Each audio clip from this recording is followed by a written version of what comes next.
Aalis ka? Di ba, ito naman yung gusto mo. Bababayaan ko na si Chris. O paano kung sabihin ko sa'yo na meron ako nakitang paternity test? So, ibig sabihin, hindi siya sure na kay Jordan yon.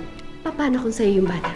Kahit ano pa ang kalabasan ng paternity test, tatanggapin at mamahalin ko pa rin siya. Kasi kahit na anong mangyari, anak natin yun. Is it a crime if I wanted to be with my husband? O baka ma-fall ka ulit sa akin pag lagi tayong magkasama?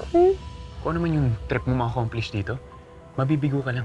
Wala ka naman ang pwedeng gawin pa para makasira sa amin ni Christy. Pinatunayan niyo lang tayo na baliwala na ako sa inyo. Para sa'yo din naman itong ginagawa ko eh. Para magkaroon ka ng nanay. 1 week pa daw, Ma, bago makuha ang mga results ng DNA test. Let's just hope na maging favorable sa inyo ang test result. At sana nga, si Jordan ang ama ng bata. Tigil mo yung baby. Kung ayaw mo, putulin ko pa yung isang mandali. Ayun, sagutin mo yung tanong ko. Ako ba yung ama na dinadala mo? Yung mga ilaw mamaya, hindi dapat ganyan kabilis ng rotation yan, ha? Nakakahilo yan pag ganyan. Sinek nyo na ba yung mga speakers? Owen, okay na. Tiplado na ba to? Left and right, dapat pantayan, ha? Mamaya, makapag-soundcheck tayo.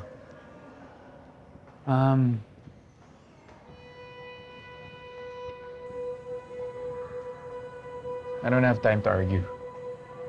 Dahil pang kailangan tapusin dito siya, eh. Relax, Han. I came here in peace. Gusto ko lang makipag-usap sa'yo. Kung tungkol dito sa trabaho, sige, say it. Pero kung tungkol sa atin dalawa, wala tayong dapat pag-usapan. On the contrary, I think marami tayong dapat pag-usapan.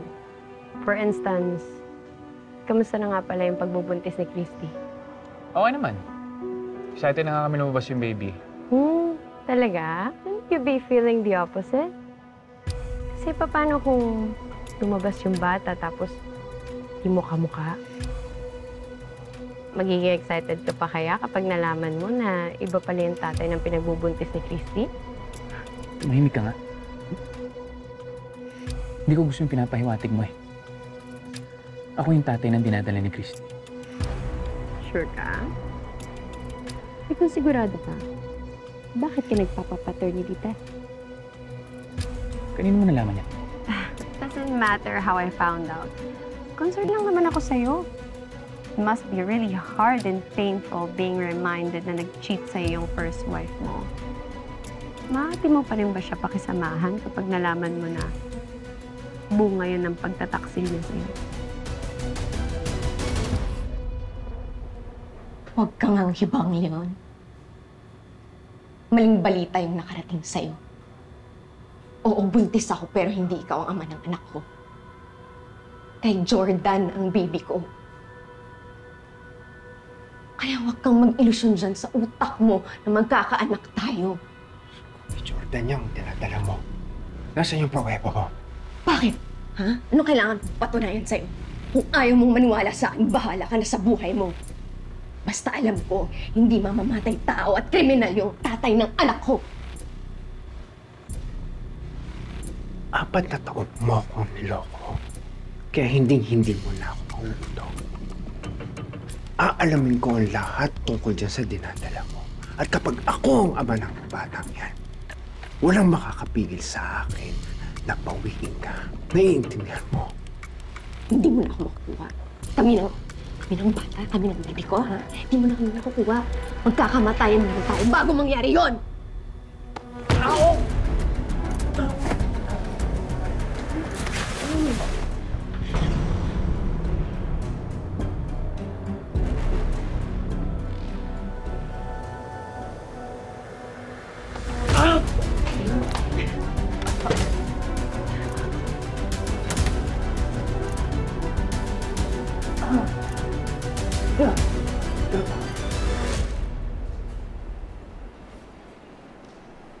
Oh, Christy, shall we? Ma. Kanya, okay ka? What's happening? Ma, si Leon na. Nakita ko si Leon sa... Nasa CR, nasa CR po tayo. Sige po, ma'am. Ano ginawa niya sa'yo? Sige pa ba na?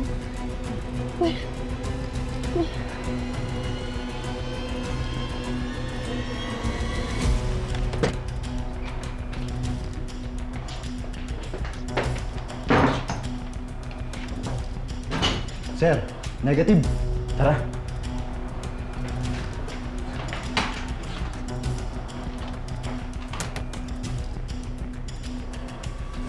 O ano? Ano nangyari?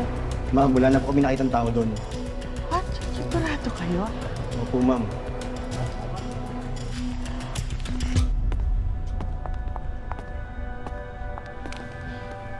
Ayaw mo talaga tumigil no? Kung wala kang sasabing maganda, pwede ka naman umalis Bakit ba sa akin ka nagagalit? Kay Christy ka dapat magalit dahil siya naman yung nagpabuntis sa ibang lalaki. I didn't do anything wrong. Except mahalin ka. Jordan, huwag ka nang magpakamartir. It's time to accept the fact na marami na yung babaeng yun. You don't deserve her. Sa akin ka na babagay. Binabalaan kita, Shaira. Itigil mo na yung pag-insinuate na hindi ako yung ama ng dinatala ni Christy. Oras na malaman ko that you're spreading malicious rumors about my wife, kakalimutan ko lahat ng pinagsamaan natin. Ako ang makakabangga mo. Okay.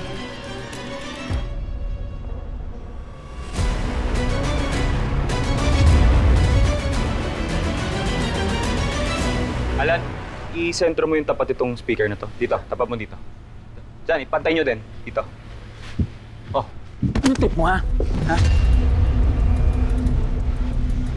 Problema mo, ha? Ha? Problema mo. Sige na, sige. Sige na.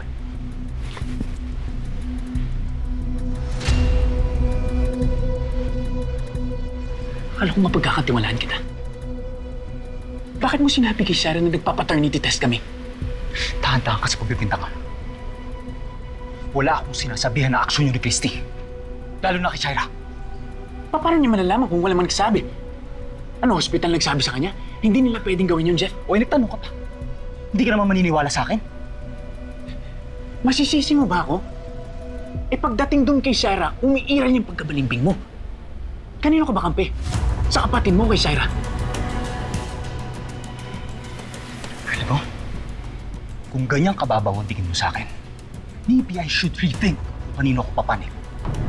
Bahala ka sa buhay mo kung anong gusto mo isipin. Basta ako malinis konsensya ko.